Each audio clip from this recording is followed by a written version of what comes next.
Hi there, my name is Teacher Libby and I am from the Philippines. I am a graduate in elementary education and currently I am teaching elementary pupils. I know how to speak 3 languages. First is English, the second one, Filipino or Tagalog, which is our national language, and one more language is Cebuano, a dialect from Visayas, from Leyte.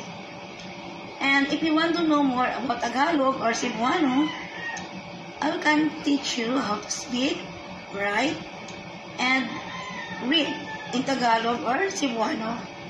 By the way, I am kind, I am patient, considerate, and approachable. And most of all, I am understanding. So what are you waiting for? Schedule now and book for our tutorial activities. And don't worry about me if you can commit any mistakes or error during our tutorial activities. I am so welcome to accept all your mistakes, and I'm very much happy to teach and to guide you in speaking Tagalog or Cebuano. And that's all. Bye-bye and see you soon.